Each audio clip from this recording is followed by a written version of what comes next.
There's chat, there's participants.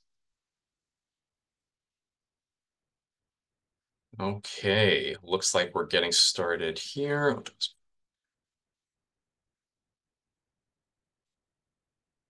All right, so those of you who are joining, I'm just going to mute myself and turn my camera off. We're just getting the basic AV set up right now. We'll start on time. Just give us just a minute or two here. Hey, Chelsea, how are you? Hi, I'm good. How are you? Doing great. So just a brief update for you. Current attendee count has grown to 154 registrants. Yes. So we have some pretty good engagement. I see Yeah. some of the people in the attendee chat. Just FYI, they can hear and see us right now. Uh, Okay. Okay. Include a lot of the people from my institution. We've got it set up in a couple of our hospital break rooms as part of Lab Week. It's our Snack and Learn series that was very fortunate to be able to have this talk do double duty for. Yes. Excellent. So we'll have 10 minutes to kill and just make sure our AV systems are working, and then we'll plan to get started at 10. Okay. Happy Lab Week. Happy Lab Week to you as well. How have you guys been Alrighty. celebrating down there? Yeah, it's still raining and it's cold outside. It's like the first day home in like a couple weeks. So I don't have any more travel after this. So it's going to be nice to not be on the road for a while. Okay, just may as well test our systems here. Nasir, I saw you raised your hand. I guess while people are still trickling in and while we're still pre-presentation here, I can enable your ability to talk if you had a specific question. If not, if you're just testing systems, then we can put you back in the general attendee pool. And then I guess you guys wouldn't know this yet. Here, I'll put you back in the permission to talk. Put them back in the attendee group. So our attendees know you should have a webinar chat. You should be able to use text chat, but the audience should not be able to speak. You know, people are not going to be able to use their microphones unless specifically unmuted by one of the panelists here. Which, on that note, why don't I go ahead and promote Chelsea to co-host and promote Eddie to co-host. Okay. Truth be told, I'm not exactly sure what permissions that grants you above being a panelist. I think we shouldn't have issues with needing to eject anybody or mute anybody, but I think you'll have the ability to address that. And I see people have already found the Q&A function. So it looks like we're in good shape there. Okay.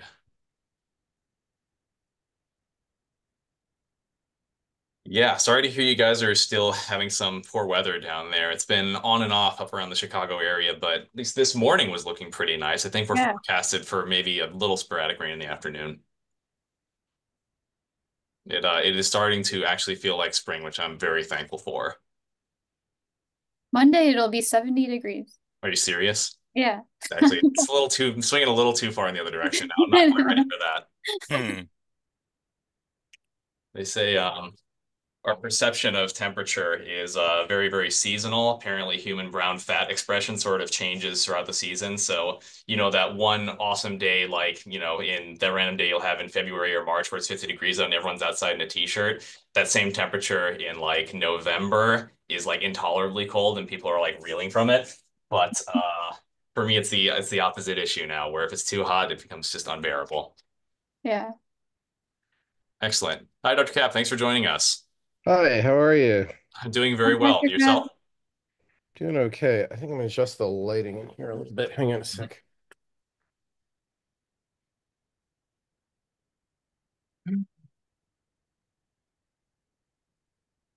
It's better. Yeah, I think that's better.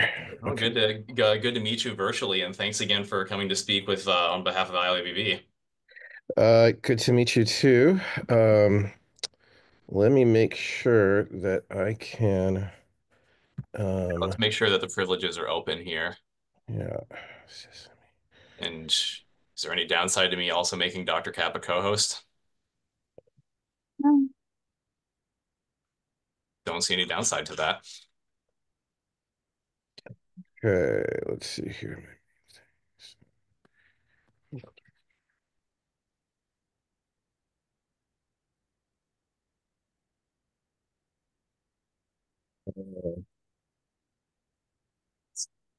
Hang on 1 second. I'm just adding something to my disclosures. Oh, there's no rush at all. I think we're still planning for a 10 a.m. start. I was just getting the meeting opened up so we could test our AV systems, make sure that recording and everything is functioning, which FYI, the recording is already enabled now. So it's all this will also be part of the recording. I might trim it a little bit before sending it out for distribution. Our audience is we didn't set up a waiting room function, so just so you know, our audience can see and hear us. So hi, everybody. And for your context, the attendees of this are going to be a mixture of medical staff, laboratory techs, transfusion enthusiasts generally across the state of Illinois. I can tell you that my home institution, we promoted the talk as part of our Lab Week celebration. So I think there's a lot of excitement to hear about this topic. Um, I'm glad that people are interested. I think it's, when I was asked to do this at ABB, it was definitely a fun topic to get into. It's something that I've had an interest in and sort of worked on a little bit as a side, um, project to many of um, the things I was doing in the army. Kind of, you might imagine that there might be some overlap there. Um, all right, let me just see something real quick here. So now I'm in Zoom. Let me see if I can just, how do I share this? I never do this right. Okay, so let's see, more. Share? Is that how you do it? It's like hosts and panelists should all have sharing privileges. Let me know if you hit any issues. Oh, there it is. Share. I imagine. Well, I was trying to say ABB must have been relatively convenient for you, but you're not based out of Houston, right? You're outside of San Antonio. San Antonio, yeah. So maybe ABB 2019 would have been the more convenient meeting for you because I believe it was there that year. Yes, it was. Yeah. You know how it is though, when you have the meeting in your own town, you don't sort of do all the it's kind of, how to describe it. There's it's You have not too as many much of an event. distractions. Too many Yeah. distractions. Other stuff going on, it's actually better to do it somewhere else. So but anyway, yeah, I enjoyed working on this and I thought, well, um, it's sort of topical, people going up in space. Blue Origin sending tourists essentially in space. Indeed, very, very, very topical. Yeah, right. I mean, it's a thing. Mhm. All right, so you can see my slides, yes? Yeah, we can see your slides. We're about 2 or 3 minutes from start time. I think we can probably start precisely at 10. The attendee list is growing steadily, so I think we should be for that for the originally planned start time. Great. Let's Let me see. get a glass of water. I'll be right back. Oh, sure thing.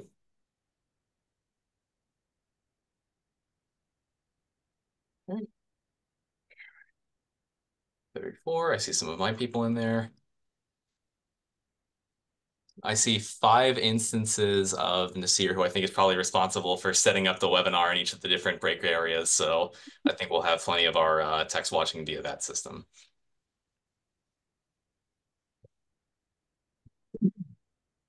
And then once Dr. Cap is back, I think we can go ahead and get started. I'll have some just brief introductory comments, and then we can get going here. We'll give it another 1 minute, and then I'll do the introductory talk. Because the reality is that most of what I have to say at the start of it is not what people are here for. So if I start at 59, I think that's totally fine. All right. And then no issues in chat so far, and I think we'll be okay. So I guess I'll start with the opening itinerary, just the introductory talk. So good morning, everyone. Everyone, really. My name is Dr. Timothy Carl, not ILABB information. I'm the current president of the ILABB, the Illinois Association of Blood Banks. We are very proud this morning to be hosting this webinar that is entitled Blood and Space, or excuse me, Spaceflight, Blood Biology and Transfusion Medicine. It's grown a bit, the final frontier. This is a fascinating and, I've heard from many accounts, actually, frankly, mind-blowing discussion on the logistics of transfusion in long-distance space travel. This is something that we obviously don't get to think about much in our humble hospital-based practices. So we are very privileged to hear from an esteemed senior expert on this topic. Now, for those looking to obtain PACE credits for this webinar, you will need to complete a speaker evaluation form after the talk. I'm going to be using the registration email list to be sending this to you all. If there's anybody here who's attending the talk in a group setting, like if you're in one of our break rooms, please send me an email so that I know to get you the speaker form. I won't have your information otherwise and can't get you your certificate. I'll also use that email mailing list to send a link to the webinar recording once it's ready, as long as I don't somehow break that or lose the file or something. Anyways, I wanted to also thank our ILABB members at large, Chelsea and Eddie, who are alongside me here on this panel. They were the driving force behind getting this webinar organized, and we thank them for their initiative in promoting transfusion education. And as a reminder or plug, just remember that ILABB is hosting our spring meeting in just 2 weeks now on May 2nd. That'll be at the NIU Conference Center in Naperville, Illinois. Registration is still open, and we still somehow have an early bird rate. That's going to end on April 30th, so hint, hint. Go to ilabb.org if you'd like to attend. Chelsea, Eddie, any other housekeeping points I missed? Can we put the link to register for the spring meeting in the chat? Yeah, I'll put that in. Okay. Why don't I put that in right now? Or right as the chat starts. And then, oh, I also forgot to mention, just because of the nature of this webinar, if you have any questions, everyone's mics will be muted in the audience. Feel free to use the live chat or the Q&A functions to ask questions. Okay, and I'll put that link in chat now. And let's see, just do it right now before I forget. It's fairly straightforward, at least. Anyways, so finally, it's my pleasure to introduce now Dr. Andrew Kapp, an internationally recognized leader in trauma and critical care hematology. Dr. Kapp recently retired as Director of Research at the U.S. Army Institute of Surgical Research, where he led one of the largest combat casualty care research programs in the world. With over 315 publications and extensive experience across clinical, academic, and military medicine, he continues to shape the future of transfusion medicine research and innovation. He recently retired at the rank of colonel, so everyone please welcome me in joining, or sorry, please join me in welcoming Dr. Kapp. Thanks very much for that introduction. It's a pleasure to be here with you all today, and thank you to the hosts for inviting me to give this talk, and I look forward to the discussion afterwards. Just by way of sort of introducing the subject, as Dr. Carl mentioned, at the Army Institute of Surgical Research, we mostly focused on matters germane to treating combat casualties, as would be expected. But we worked with interagency colleagues on a number of different problems over the years, including blood safety, things like the Ebola outbreak, the Zika outbreak, and all those different things. And we also had the unique opportunity to work with our colleagues at NASA in thinking about how they might manage some challenges that will probably inevitably arise in spaceflight. So, in the last 15 or so years, we've really seen a tremendous revolution in launch capacity with the growth of private launch vehicles like SpaceX and Blue Origin and others. And so we're really at the sort of a new dawn in space, and we have great ambitions about that. The background I chose here, you see the aurora, and in a lot of cultures, the aurora kind of symbolizes the new dawn kind of concept. So it's sort of fitting, I think, as a background. But anyway, moving on. So these are my disclosures. Since retiring from the Army, I sort of started an independent consulting practice. And I'm a contractor supporting BARDA, the Biological Advanced Research and Development Authority of Department of Health and Human Services, working on radiation and nuclear countermeasure development. I've also joined Velico Medical as Chief Scientific Officer and a member of the Board of Directors. I will be mentioning briefly at the end of the talk some of the technology that Velico is developing because it's relevant to the topic, but I'll also mention others as well. So hopefully, but I just want to disclose that up front. And then clinically, I still attend at Brooke Army Medical Center, and I'm the medical director of these federally funded clinics, Crossroad clinics in Alaska. So everything I say are my private views here, definitely not reflecting any government or corporate uh, official viewpoint, as you can see in the disclaimer. So, you know, as I mentioned at the outset, we're going to the moon and probably to Mars, and who knows what other manned space flight ventures lie ahead of us. I think certainly a robust um, presence in near Earth orbit is likely to support future deep space exploration. But you know, the space bug is one we can't shake, and it just it beckons to us. And so, you know, you probably have all heard about the Artemis program that NASA is running with a new space launch system, the big rocket pictured in the lower left-hand corner, and the Orion crew capsule and landers planned and so forth. Um, and then there's some, you know, artist depictions of what eventually might look like a colony on Mars.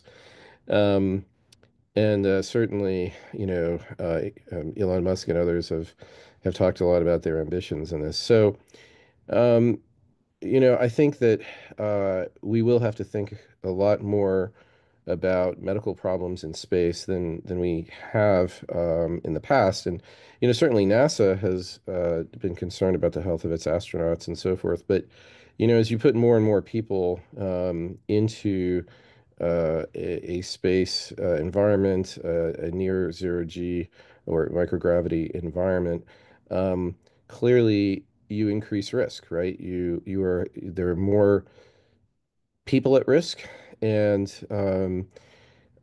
you know, if you've all seen the movie The Right Stuff and other similar uh, movies celebrating past NASA experiences, you know, the highly qualified, highly trained astronauts that we've had until now, you know, as we expand that pool of people going into space, and staying there longer, as would be required for manned exploration of you know, moon and Mars and asteroids and whatever else we decide to do. Things are going to happen in space that we're not going to be able to control as tightly as we controlled in the past. So let's talk about the space environment and kind of give you a perspective of what we're talking about here. So, you know, first of all, I mean, obviously, it's a microgravity environment. No matter where you go, you know, if you just do a 3-day trip to the moon, you're exposed to low gravity for, you know, a couple of days, right? If you land on the moon, um, you know, there's a little bit of gravity there. It's a massive object, but you know, you can see that it's 0.166 the gravity experienced on Earth. And Mars is only, you know, it's 38% of Earth's gravity. The consequence of those low gravity environments for actually being on those celestial bodies um, is that they haven't retained an atmosphere. So you have a massive radiation threat. There's no shielding, and there really isn't much of a magnetosphere either to block the charged particle flux coming out of the sun. So the exposure you have in transit, as well as on the ground on the moon and on Mars, is really pretty substantial. And I've highlighted there in bold, you know, gamma rays and neutrons. You know, shielding can protect pretty well against charged particles. But you know, high energy neutrons basically go through everything that can reasonably be launched into space, as well as gamma rays and cosmic rays and so forth. So high energy radiation is a real problem that we just can't shield against. And that means that your radiation dosage, when you leave the Earth's protective environment, goes up a lot. So if you see down here, you know, um, on Earth in 1 year, you get 0.002 sieverts on average. A radiation worker, you know, working on a nuclear power plant or what have you, will get maybe 10 times that. 6 months on board the International Space Station gives you 4 times the dose that a radiation worker receives on the Earth's surface. A trip to Mars, which would be a minimum 3-year round trip expedition, is a whole order of magnitude greater than that. And, NASA has set a sort of career limit for its astronauts of 1 sievert total dose. Um, you can imagine that we're going to exceed that quite a bit with some of these missions. I mean, getting to Mars and back, 0.66 sieverts, but if you spend any time there, the dose just keeps going up. So basically, people are going to get exposed to low gravity and a fair amount of radiation. And that's going to have effects on health that are relevant to blood, as we will see in a moment. So let's talk about blood generally here. Hang on a second. I want to get. Sorry about that. Just want to move this out of the way a little bit. Oh, the So overlay. Yeah. yeah, right. So where does blood come from, right? So let's look at hematopoiesis in space. And it turns out that that microgravity environment is not conducive to normal hematopoiesis. And one of the things that's been observed in astronauts, even on the relatively short missions that they have experienced so far, is decreased red cell mass. And what's interesting is that this is caused by a couple of different mechanisms that are not super well understood. I mean, one is decreased EPO production, erythropoietin, and that's obviously going to decrease red cell production. However, there's also this phenomenon called red cell neocytolysis or neocytolysis, um, in which newly formed red cells basically are lysed, and nobody really understands why. But basically, the effects are to make people relatively anemic. The other thing is that astronauts become thrombocytopenic despite elevated thrombopoietin levels. So we're not really sure why that is. And in addition to that, there's been a lot of description of altered immunity um, with a number of changes in white cell differential and cytokine production. It's a complex topic, but the bottom line is that gravity seems to be really important in both normal hematopoiesis and development of a normal immune complement. So this is obviously going to be a problem. So let's see, to advance, what is going on here? Let's not advance. Okay, there we go. Now, on top of the changes in hematopoiesis, we have changes in cardiovascular function. So overall, you see decreased blood volume and hematocrit, cardiac atrophy, and basically an increase in vessel stiffness. I mean, basically the accelerated atherosclerosis, possibly due to radiation, um, but also, potentially due to effects of microgravity. I mean, you see in what's been measured here in astronauts, increased femoral artery stiffness and intima medial thickness. Um, we don't know why that would be, but basically blood vessels respond to this environment by accelerating their sort of tendency to develop arteriosclerosis that we see in age. So, I mean, you can maybe chalk it up as accelerated aging. Um, but if you look at the cardiovascular performance of astronauts exposed to this microgravity environment, um, you know, they sort of have this um,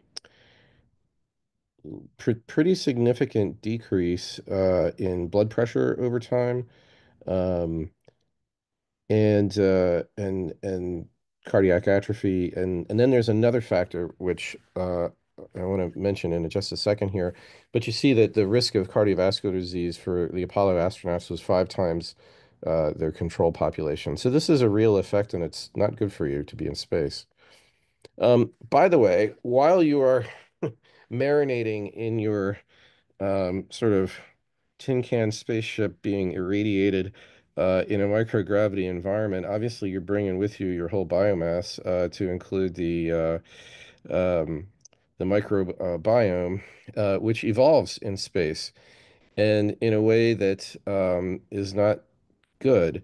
So people have studied the evolution of various pathogens on the International Space Station, and basically, you get a lot of biofilm formation with Pseudomonas. You have essentially emergence of multi-drug resistant Klebsiella lineages, um, all in the context of decreased immunity, as I mentioned earlier, which is manifested as decreased NK cell function, loss of T cells, changed cytokine profiles. So you're basically more vulnerable, and the bugs are evolving. So, how to manage this is going to be a challenge.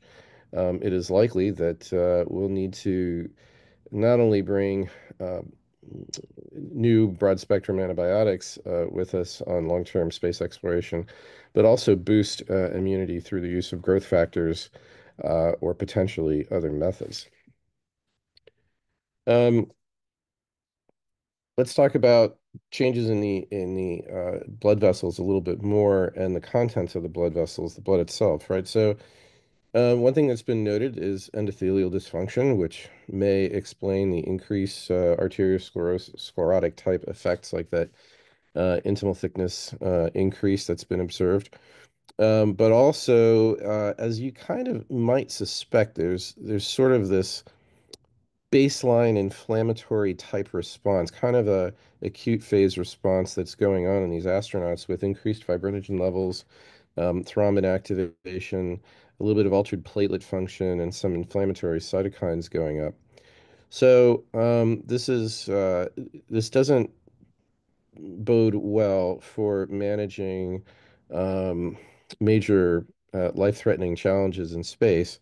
And on top of that, everybody knows that there's decreased bone and muscle mass, and we've all seen, little video clips of astronauts exercising in space, trying to maintain muscle mass and so forth.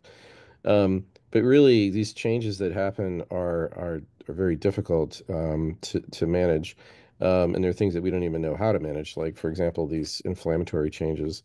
Renal function's impaired, cognitive function and vision impairment, and the radiation flux can definitely lead to cataract formation. So, lots of problems with spaceflight. Now, what about hemorrhage? So, in the transfusion medicine world, obviously, one of the things we worry about is bleeding and how we're going to manage it. And, to date, no space program, whether US or Soviet or Russian since the end of the Soviet Union, has had a problem with a major hemorrhage in space. Nobody's needed a transfusion in space.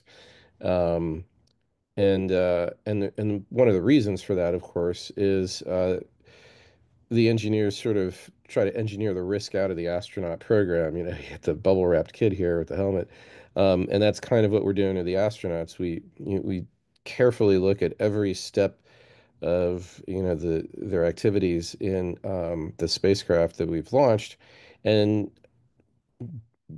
de-risk them, and made them such that it is unlikely that they would have a major traumatic injury that would require blood transfusion. But you can start to imagine that as you put more people up there with longer duration missions, greater distance away from the Earth, and less possibility of evacuation, the possibility of accidents and resulting trauma and potentially burns will increase.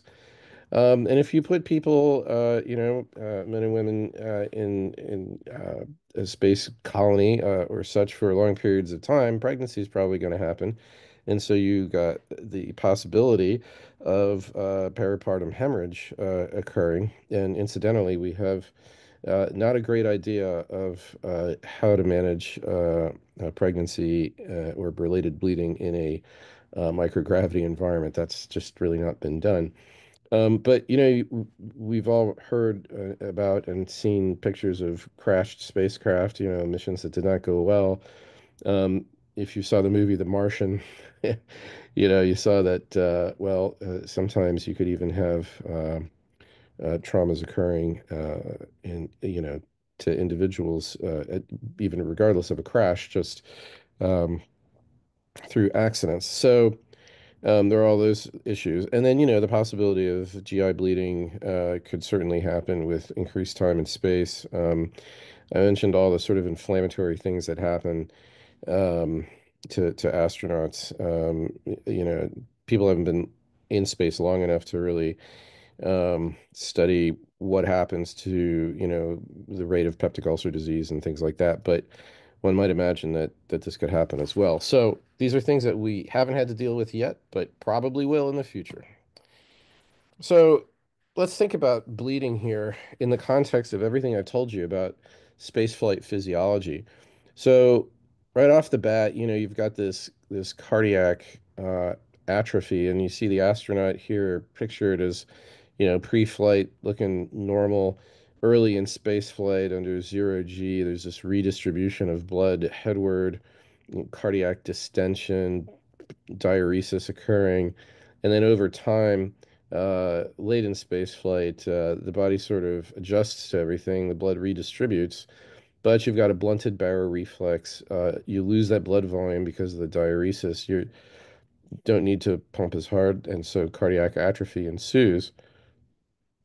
And you know, you're kind of a setup for uh, uh, decompensating due to hemorrhage very rapidly, right? I mean, you've got fewer red cells, fewer platelets, decreased plasma volume. I mean, your baseline is basically like a class 1 hemorrhage. So you add some bleeding to that picture, um, and you've got a major physiological challenge. And the other problem too is isolated personnel facing major hemorrhage in the military have had the ability to manage that to some extent by collecting from donors on an emergency basis in the so-called walking blood bank, right, or an emergency donor panel. The problem with doing that in space, I mean, you know, that's one of your few resources that you have available, so you probably have to do it. But you may not be able to get as much blood out of your donors as you think because of all these changes in physiology. So, your patient is ill prepared for a hemorrhage, and your donors are ill prepared to give blood. So, never mind the complicated issues of how to give blood in space, but just the baseline physiology is actually really complicated. Now, by the way, when astronauts return to Earth, all those changes in cardiovascular function do not serve them well, and as you can see, the pictured astronaut here upon return has a lot of venous blood pooling, sorry, and reduced cardiovascular capacity. So it takes a long time to kind of get back into shape. Um, how that affects people when they go into, go from a 0 G environment in transit to microgravity on Earth or on the moon or Mars. Uh, probably not as dramatic as a return to Earth, um, but still you have these relatively maladaptive changes that are going to really reduce the resiliency in the face of hemorrhage. So, what are we going to take to space to manage, the possibility of major trauma and hemorrhage? And so we have the tools that we have here on Earth. People have thought a lot about this and come up with solutions that are used again in kind of military settings or other isolated personnel settings. And, obviously external hemorrhage control devices like tourniquets, hemostatic dressings, um, various clamps to hold tissue together. The XStat device is something that shoves a collection of sort of mini sponges into a wound track and then absorbs the blood and it sort of tamponades wounds, so it can be used in junctional hemorrhages. And of course, tranexamic acid has transformed the management of bleeding.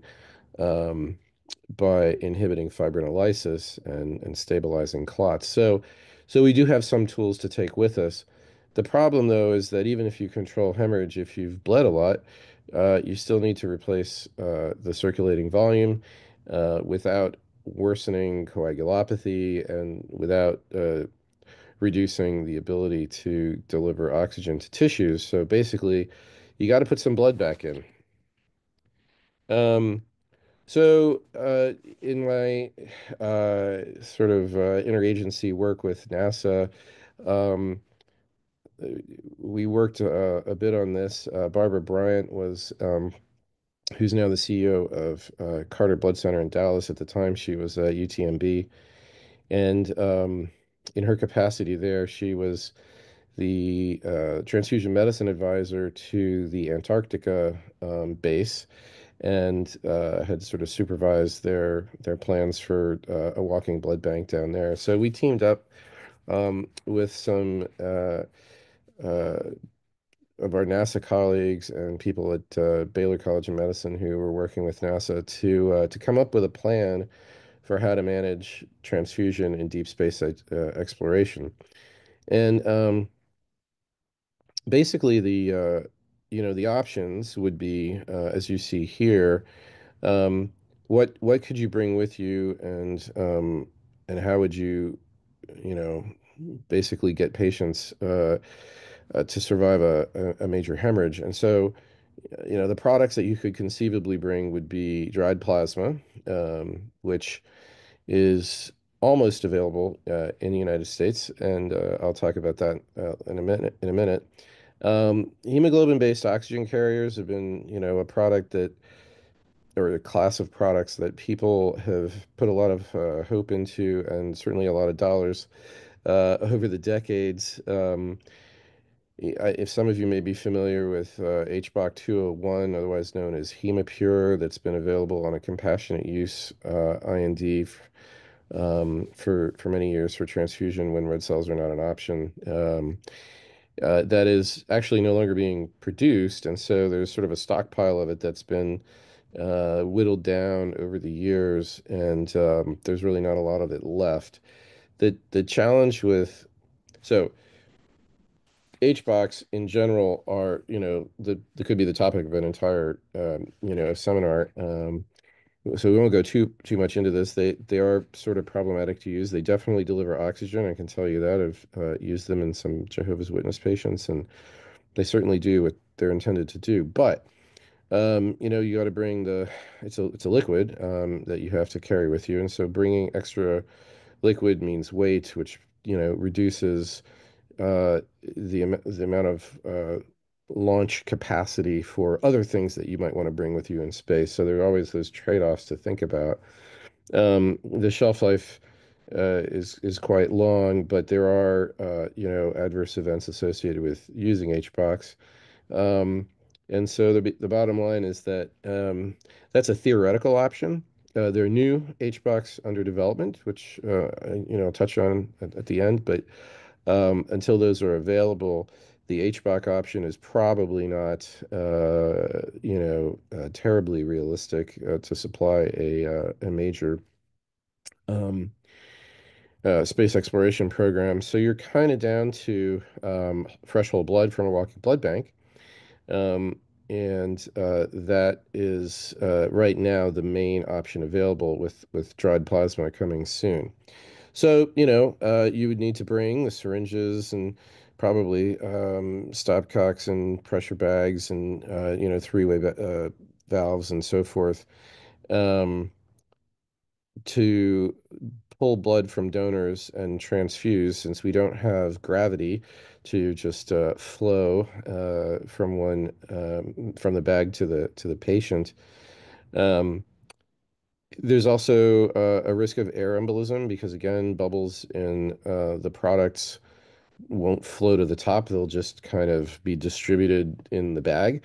Um, so, you know, larger bubbles probably won't be too much of an issue with sort of the filtration available in standard blood administration sets. But, micro bubbles do, potentially pose a risk. And there's not a great way of dealing with that at this time for blood transfusion. But, faced with the alternative, we may have to accept the risk anyway. Again, I'll point out that this has not been done in space, even on a autologous basis, so sort of a training, collect the blood and retransfuse it into yourself sort of thing. Um, so even as we called it, the floating blood bank for space exploration has not actually been done yet. Some planning would be required. In the military, we've developed large donor panels based on the idea that in an emergency situation, probably the safest thing to do would be to transfuse group O whole blood with low anti-A and anti-B titer. So we, in our testing program, our potential donors, who would be, troops deploying to a risky place, would be subject to the standard blood donor interview, um, all of the TTI testing that you do on all of your donors. We do the same thing, and the blood grouping and an antibody screen, um, regular antibody screen plus anti-A and anti-B IgM titers um, to identify low titer O donors. So you could take a strategy like that, and then you would have an emergency donor who's universally transfusible. The problem that we run into with small special forces teams, or for example, small astronaut teams, is that you probably are not going to have enough low titer O donors. So then you can make compatibility charts. So that's one way to do it. Or you could do things like group A to the A's and group O to everybody else. So there's a bunch of different strategies depending on the size of the team going out. But you would definitely want to uh, nail all that down before sending people into space. Also, there's a lot of training that would need to be done, including the mechanics of collecting blood and giving it in space, which hasn't been attempted yet. So that little bit of training in zero or microgravity could really be tricky. And then the question of, well, does this patient really need to be transfused, or can we just sort of wait it out? It depends on the composition of the team going out. But if you don't have a physician or an experienced, paramedic level, medical trained person, you might try using decision support, but communications latency can be a real problem. Not to mention solar storms and so forth that can interfere with communications. So, really building a solid team that knows how to manage blood and knows when to transfuse and how to do it is really going to be critical as part of the training for these deep space exploration teams. Now, stabilizing somebody who's suffered a major trauma or a major GI bleed, is one thing. But, a transfusion could potentially be a bridge to nowhere if you don't have a means to repair the anatomic problem that led to the bleeding in the first place, right? So lots of thought has gone into, what kind of surgical or endoscopic training the team would have, what kind of capability they would potentially have, devices, and so forth. That's really outside the scope of this talk, but suffice it to say that people are thinking about this. Again, it hasn't been an issue so far, um, basically because it's, with the exception of the Apollo missions, it's all been near Earth with the potential for relatively rapid evacuation. Although, as we've seen with those two astronauts stuck up there for 6 months beyond what they originally thought, sometimes that can be delayed as well. But anyway, we haven't had to deal with it yet, uh, but we do need to think about that major problem. Now, the other thing is, I started off by talking about hematopoiesis. Um, we have not sent people to Mars yet, and exposing them to the solar wind and that neutron and high energy photon radiation, we sort of have ideas of what will that will look like. We have animal studies that we do to see what the sort of chronic radiation exposure looks like. But we know that, some people harbor mutations that are going to make them more susceptible to developing aplasia or dysplasia than others. And then there's, that sort of um, known risk of developing them during flight. So how do you manage aplasia, um, or simply, pancytopenia, maybe not complete aplasia, empty marrow, but um, relative aplasia in long-term space exploration? Do we administer growth factors? What's the ideal cocktail? Um, should blood products be irradiated to reduce, potential GVHD risk? What about pathogen inactivation? I mentioned the growth of all those, the evolution in space of all those pathogens. Are those things that we need to think about as well? Um, these are tough things to consider, but they're out there as factors to imagine. So at this point, I'll talk a little bit about some of the things that are being developed that may improve the options or provide us other options to manage bleeding in space and for that matter on Earth. Um, so the first thing I mentioned in the sort of consulting project that we did for NASA was dried plasma. So the U.S. military used lyophilized freeze-dried plasma to a great extent in World War II and in the Korean War. I mean, we produced over 10 million units of dried plasma for World War II. The problem was that at the time we didn't know what caused hepatitis, and we noticed people getting hepatitis. And we made this dried plasma using large plasma pools with no pathogen inactivation because we didn't know about that. Um, but the hepatitis risk was pretty significant. So basically, people stopped using the dried plasma.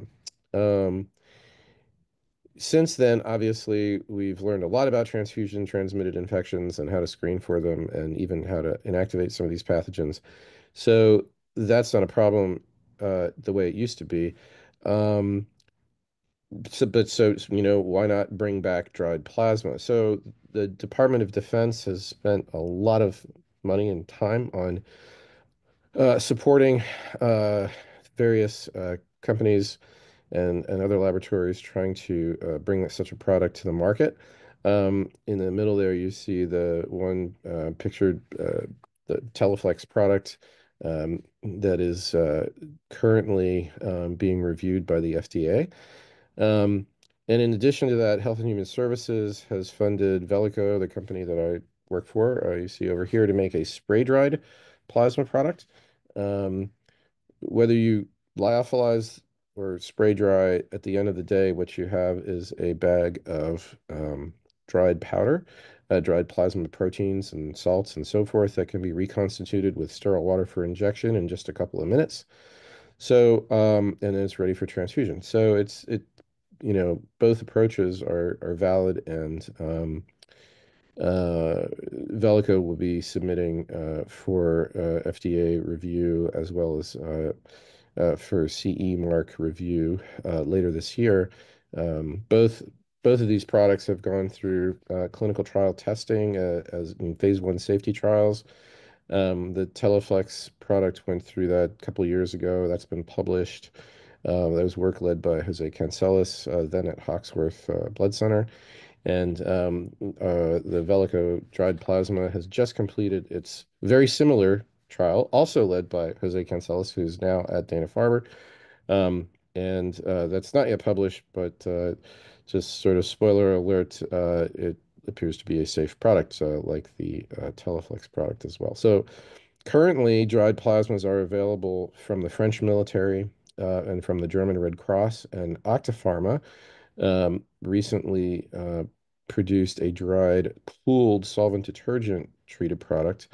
The French and the German military products are not pathogen inactivated. They are just they're from individual donors from the German Red Cross and mini pools of about 10 donors in the French product. The U.S. Special Operations Command has used the French military product for about a dozen years. The challenge with the Octapharma and dried and German Red Cross and French military products, and there's another one actually made in South Africa as well. It's a solvent detergent pooled dried plasma. The challenge with those is that they all come in glass bottles, and so hauling all those glass bottles into space is not an exciting prospect. The Teleflex product you see here is in plastic bags. Same thing with the Velico product. That would be a bit more convenient, both for, well, for really any application in the sort of remote pre-hospital, et cetera, emergency department setting.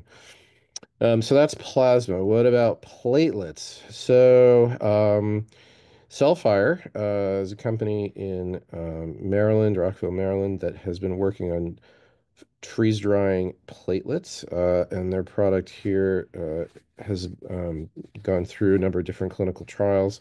It's not yet licensed, but hopefully we will have that as an option down the road. So it's these platelets are loaded with trehalose as a sort of cryoprotectant and then freeze dried. And you can see that they're sort of in an activated state and ready to participate in hemostasis.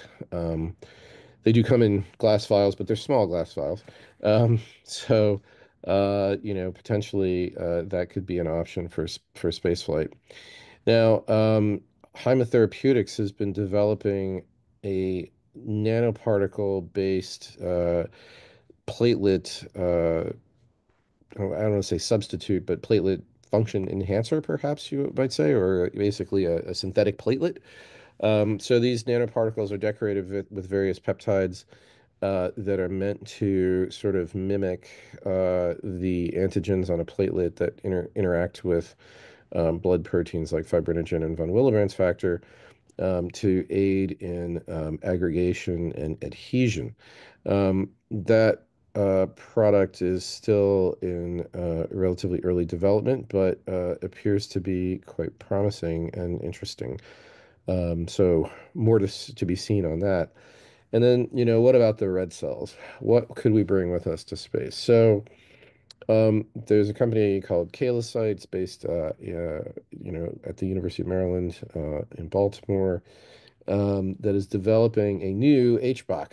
So I mentioned HBOCs earlier. Here, the idea is to encapsulate hemoglobin in a nanoparticle. And the advantage of this is that it would reduce some of the toxicity of having naked hemoglobin floating around in the bloodstream, which scavenges nitric oxide and causes all kinds of redox chemistry that is undesirable and damaging to tissues. And so here you're sort of recreating a red blood cell to some extent with this nanoparticle by shielding the hemoglobin.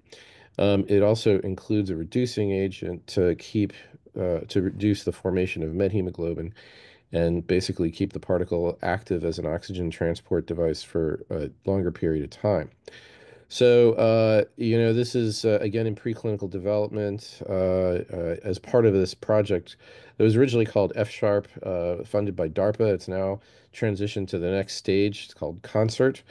Um, and basically the idea is to take a plasma backbone, such as the Teleflex or the Velico plasma, and add to it erythromer or syntheplate to see if you could get a resuscitation product that would deliver a lot of what whole blood can do. I mean, obviously, it's never going to be a pure substitute, but you're delivering plasma, so volume plus coagulation factors. You're developing oxygen delivery capacity, and you're delivering some platelet function. So that's a really exciting program that DARPA has funded and continues to fund, and I think represents a great, collaboration between, building on what different federal agencies have funded, like the DoD with the Teleflex product, and DoD's also funded at different points in time the erythromer and syntheplate products, Velico with HHS funding.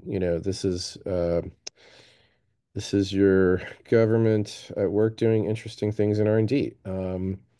And then I should also mention an interesting approach here, the idea of why not freeze dry the red cells, and a company based out of Louisville, Kentucky is called DesiCorp, and they are working on different cryoprotectants, Trailose, but also other proprietary uh, cryoprotectants that would allow the lyophilization of red cells. Again, in preclinical development, there's still some ways to go on that project, but extremely promising if that can be brought to fruition.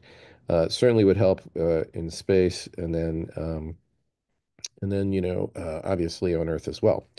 So this is what's going on, in the background to try and advance resuscitation technology that would be super useful in space exploration. You could even start thinking about, what about hematopoietic stem cells? What about T cells, in the setting of immune suppression, or NK cells? I mean, nobody's tried this yet or at least not on any significant scale, and for treating sort of the aplasia that occurs in space, but and immune suppression. But these are things that one could imagine down the road. Right now, we depend on, as you know, cryoprotection for things like hematopoietic stem cells and T cells and whatnot.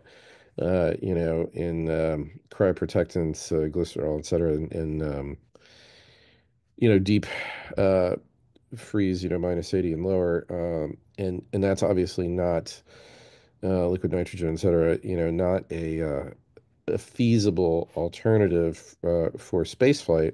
But if you can dry red cells and platelets, maybe you can dry these cells and have them available for reconstitution when you need them. Again, that's very, very much, I'm not even sure that we could say it's in preclinical development. It's just an idea rattling around. But these are things that may be worth pursuing down the road. So that is my last slide, and I am happy to stop and take questions and discuss these topics. Thanks very much for your attention. Well, thanks so much for speaking. Thanks for presenting, and found it very, very fascinating, especially the review of shelf-stable and synthetic plasma and platelet substitutes. I certainly had never personally heard of any efforts for freeze-drying red cells. So that was a new concept for me altogether. So for the audience, if you have questions for Dr. Kapp, you can use the Q&A function. I think the webinar chat should also be open, but I recommend the Q&A function just because it can allow us to address your questions in a more linear fashion. But yeah, no, this is extremely appreciated. As you would expect, most of the audience here, as well as at ABB, work in hospital-based practices, so we don't get to see these products, although, as we know, so many civilian practices are influenced or eventually follow these. I see one of our board members, Dr. Gold, has raised her hand. I'm going to actually allow her to talk because maybe easier that way. So, Dr. Gold, you have mic unmuted. Yes, thank you so much. That was really fantastic. Hi, this is Ruchika Goel. I'm one of the medical directors at Vitalant. So I work with Becky as well, and just such a pleasure. You guys are incredible, both of you It's a together. small Thank you. world. Yes, absolutely. And all in the combined same mission. So really appreciate that. I think one question I know you mentioned about Cellfire. Just wondering, besides the thrombosomes, especially with like our more recent, very encouraging results with the Cryptics trial, does that bring, in your perspective, cryopreserved platelets a little bit, better in the, on your viewpoint? Again, I think that freezing and the temperature management, that part in the space setting can be hard, but I just wanted to bring that up and see what your thoughts are. Yeah, so um, I agree. Those results were encouraging, and then especially on the heels of the trial in Australia, led by Michael Reed and colleagues on cryopreserved platelets. I mean, we now have good, you know, in vivo data, right? Oh, Clinical trial data demonstrating that cryopreserved platelets can be effective in hemostasis. I think, there are a couple of, well, so the use case for cryopreserved platelets has always been this idea of, the remote population that doesn't need platelets all the time, but when you need them, right? The French, interestingly, have had cryopreserved platelets as a sort of emergency product for decades, and they bring them to places like alpine communities that may be snowed in the wintertime. They have brought them to places like Guyana and New Caledonia during infectious disease outbreaks and so forth. And, they've found that they work, and the Dutch military has certainly used a lot of frozen, their whole blood bank is frozen for deployment. So frozen red cells, obviously plasma and platelets as well. The the U.S. military invested quite a bit in development of these frozen products, and in fact, the whole cryopreserved platelet thing was really kicked off by Bob Valeri, in an attempt to bring platelets to the U.S. Navy. Um, so that option will now be available. The challenge, if you're trying to do a fully frozen blood bank, the platelets thaw pretty fast. You can you know, r quote unquote reconstitute them if you like, but suspend them, and thaw them pretty much instantly. I mean, just a couple, minute or so. So that's fine. But the rest of the frozen blood bank is kind of time consuming, right? We all know plasma takes, a little over half an hour to thaw, and then the red cells, the ACP 215, if you know what you're doing and everything is working right, the bag didn't break, and your techs are well trained, yeah, you can produce your first unit in 90 minutes, and then the others are thawing while the first one's going, and so forth. But when we've trialed this in our blood support detachments, working flat out with the whole team, it's hard to produce more than, around 100 units of red cells a day. I mean, this is obviously dependent on the size of your team and how many ACP 215s you have and all the rest of it. But let's just say that a pretty robust team, it just takes a lot of time to do this. And if you have, you know, a half a dozen battle casualties who are consuming north of 20 units of red cells and plasma a piece, not counting platelets, you can't sustain a huge number of casualties on a frozen blood bank. You just can't. And it takes too much time to go from zero to like zero available on the shelf to suddenly having enough to run a resuscitation, for that to really be feasible as an emergency product either. The way we've ended up using it in the military is kind of as a backup when transportation is unavailable. Helicopters aren't flying, sandstorms, whatever, bad sea states, et cetera, et cetera. You deglist some red cells, you thaw some plasma, you put it in the fridge, and you've got something for, in the interim. But it's really hard to use as a true emergency product. And I don't think the frozen platelet component is going to change that overall dynamic with the frozen blood bank. So it's kind of a great backup to have. And I think we will use it. I'm sure we'll put frozen platelets on ships, and we'll have them at blood support detachments along with the red cells and the plasma, and we'll use them. But I don't think it will supplant either a walking blood bank or supply of standard components when that's feasible. Um, for space, you know, you got to haul around a -80. And there are some lightweight ones, and Stirling engine based and so forth, that are possibly feasible. But they're small, and you're not going to bring a whole lot with you. But maybe you don't need a whole lot for a small team. So I, I think it's one of these options that people will look at. Um, and certainly, if there's no other platelet product approved by the time you're launching a mission and you want to bring something with you, you might bring frozen platelets. If you can find a little spot on your ship for your spacecraft for that product. So glad to have the option. Thank you so much for that very thorough and detailed answer. Again, a huge fan. Thanks so much. And thank you, Dr. Carl, for arranging this. Appreciate this. Very enlightening. Of course, all the credit goes to Chelsea and Eddie. So we have several more questions in chat. I'm happy to go. I'm happy to address these as long as is necessary. But Dr. Cap, I want to be mindful of your time as well. So just addressing a few. First of all, there's a question that I've been trying to answer a few of them myself offline if they're within my sphere as well. But just as a clarification, a lot of the shelf-stable products and derivatives that you've discussed at the end of your presentation, the primary product segment, the primary intended application currently, at least for commercial development, will be I presume for military as well as for possibly pre-hospital civilian contexts, right? None of these products are being specifically designed with spaceflight in mind, although that would be a great application. Would you say that's a reasonable statement? Yeah, that's absolutely right. I mean, the FDA guidance to industry on development of dried plasma products is kind of, suggests that these will be used when conventional plasma is not available, which is, kind of the entire pre-hospital environment. And small rural hospitals that, don't have thawed plasma on hand and that sort of. So you can imagine in an ED type or freestanding ED, for example, but basically, the pre-hospital environment, which certainly would include space, and at sea, for example, on Right. a ship, right?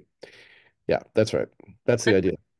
There's an anonymous attendee who asked about people with clinically significant antibodies and how those antibodies are anticipated to function in spaceflight or in the setting of space transfusion.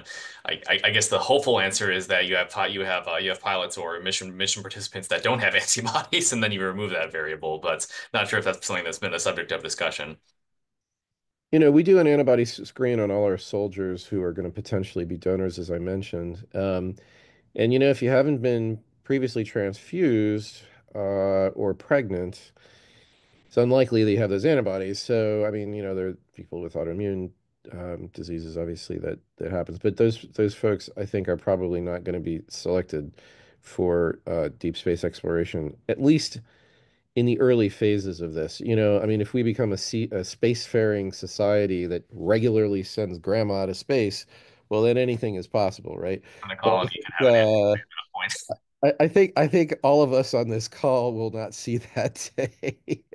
That's down the road, so we'll figure it out. Let's see. So Tasha Medlin asked in chat, since the dried plasma has to be reconstituted with water, doesn't that also pose a weight restriction for space travel? Is that itself an issue, or are there other ways to create or synthesize or produce water in space flight, or is the weight restriction just not a concern?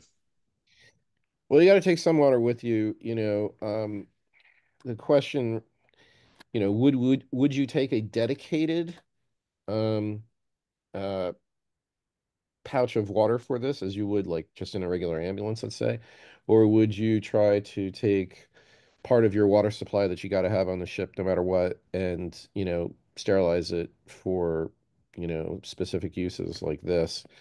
These are engineering questions that I think are tractable, um, but certainly not.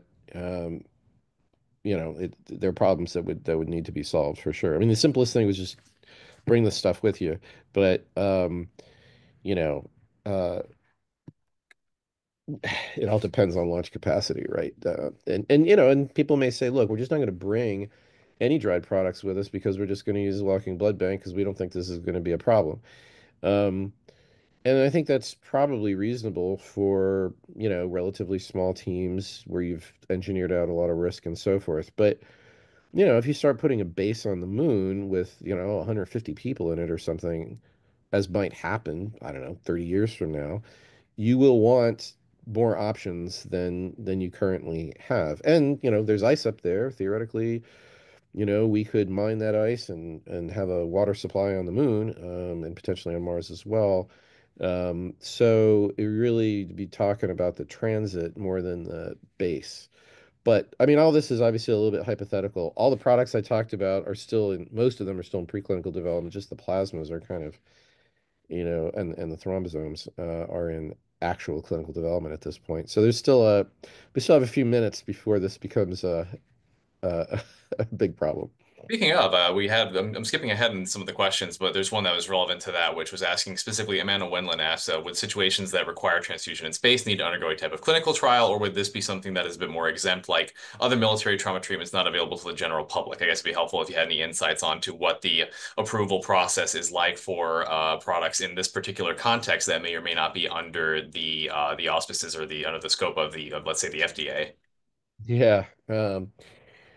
Great question. So, the military has wrestled with this problem for quite some time. Those of you who remember the Gulf War, the first one in the early 90s, 91, know that there was use of, I think it was pyridostigmine that had not yet been approved as sort of a nerve agent countermeasure. It was ultimately approved, but um, you know, a lot of Gulf War syndrome claims were related to that, and President Clinton said, "Thou shalt use only FDA-approved products." But FDA approved for what?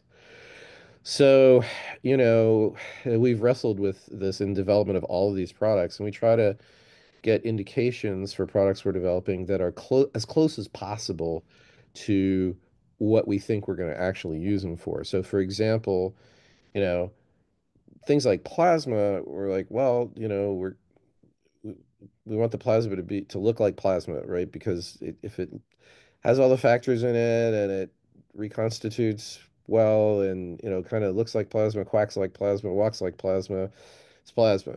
And what do we use plasma for? Well, a lot of things, but whatever. In general, other products have been studied for major hemorrhage in non-combat settings, but the thought being that, it's all pretty similar.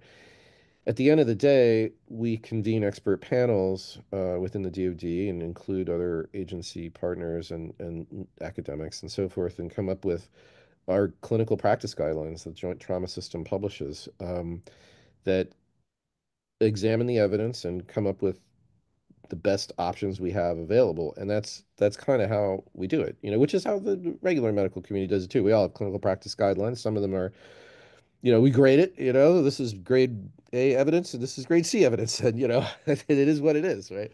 And I think that's probably how we'll do it for space exploration. We'll convene expert panels that examine the evidence and develop practice guidelines and potentially decision support tools, whether they be AI based or telecommunications based or what have you, or combination, and do what we can. Specific indications like RCTs in space, that's kind of like at the point where we've got enough people hanging around on a moon base to do that. I mean, I don't think it's really feasible with the sort of intermittent small groups that we have at this time. Well, thanks for sharing that insight. Just, I think a couple more questions we'll be able to wrap it up. This one I think is fairly short. Cheryl Johnson asked about basically, did any of the animals that were sent in space ever receive transfusion? How were they affected? Did it help their outcomes? I'm not familiar with the outcomes of any existing animal data on transfusion in space, or if that's something that's been addressed on one of the many animal missions that have been undertaken. Not to my knowledge. Yep. I don't think I'm almost certain that no large animals have been transfused. And if somebody's tried this with a mouse, I don't know, but those experiments are tough anyway. I'm not sure what we would really gain from that for human use, but anyway, yeah, I don't know. Challenging, I guess it's challenging in the laboratory here on Earth. I can't imagine the logistical difficulty of doing it there. So, Right.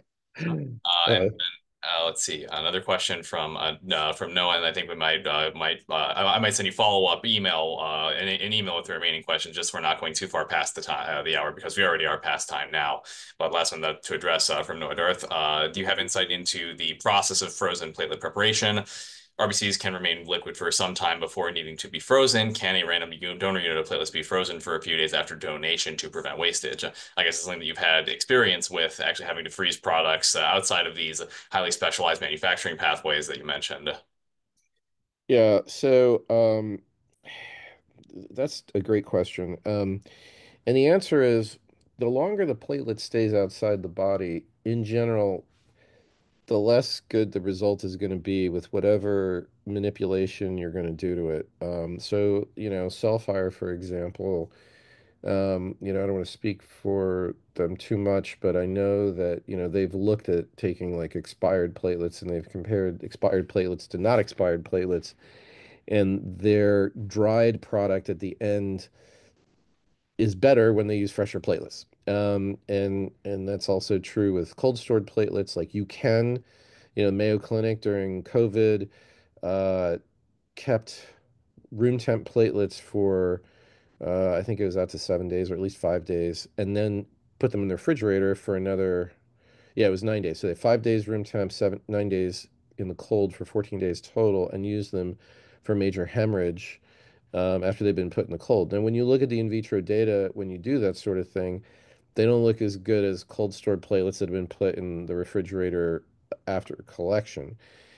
So, but is it better than nothing? Yeah, probably. So this is just a general rule with platelets that, you cryopreserve them for the cryopreservation for freezing, use DMSO.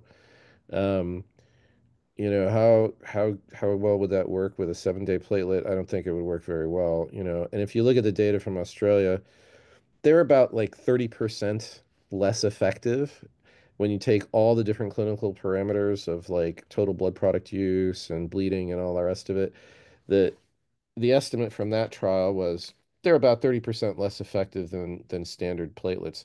So now if you're taking a platelet that's at end of shelf life and you're freezing it, who knows what your actual performance is going to be. It's not going to be great, but it might be better than nothing.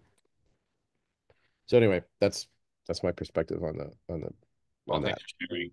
There were a couple more questions, but I think just in the interest of time, I can send you these as an email follow-up, and we'll try to get the answers back, just because I personally know the remaining askers myself. So, Yeah, uh, yeah, sure, absolutely. Happy to. but this has been a delight. It was also extremely well attended. We really appreciate you spending time to come and teach us about this area and provide all your insights into all these areas of transfusion medicine that we don't get to see. So, really do appreciate it. Audience, thanks as well to you all for attending and making this worthwhile. So, again, watch your inboxes for the speaker evaluation form, which I'll send out afterwards. And just as a reminder again, stop on over to ilabb.org if you have any interest in attending our spring meeting in just a couple of weeks. Well, Okay, thanks so much. All Thank right, take care, you. everybody. Have a great lab week. I'll great see seeing Thank you. Yeah. you. you. Alrighty, bye-bye. Have a great weekend.